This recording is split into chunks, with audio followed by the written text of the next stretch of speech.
今天吃榴莲自助烤肉，音乐起炸！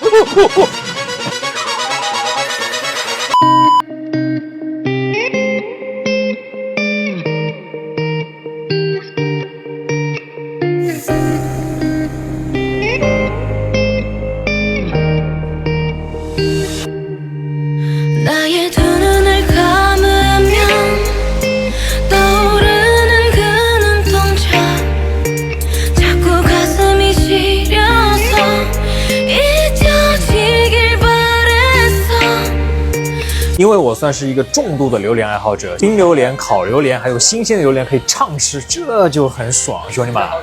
开灶，先去开个榴莲。哦，有这么多榴莲，兄弟们！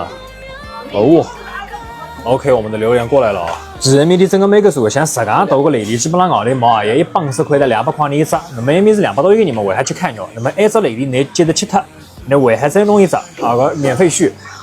啥腻呀 ？OK， 烤榴莲以及我们的冰榴莲，再加上我们的新鲜榴莲。哎，不对，兄弟们，我怎么感觉光吃榴莲就能吃饱了？我肉都不用吃了，这榴莲太多了。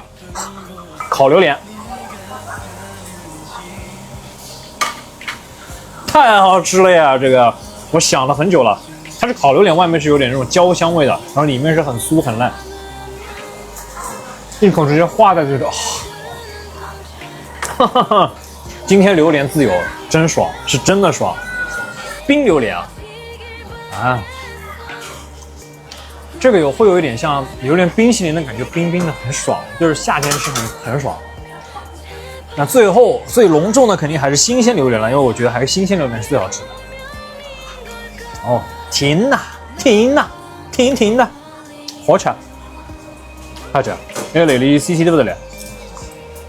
现在的内地我光吃内地来吃饭，就我觉得不管是新鲜榴莲还是烤榴莲还是冰榴莲都很好吃。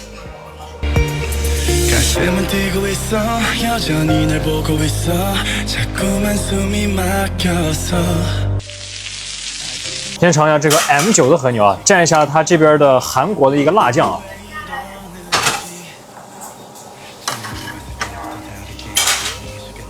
这个 M9 巨嫩，它的油脂再和肉薄薄一片，太好吃。这个韩国辣酱很好吃啊。OK， 兄弟们，接下来是黑虎虾，你们看这个虾巨大无比我看着爽。这个黑虎虾的肉非常的紧实 Q 弹，非常好吃。然后像这种黑虎虾一定要烤的稍微焦香一点，我觉得会很香。OK， 这小妹等我吃了，今天等我吃的差的不得了。总结一下吧。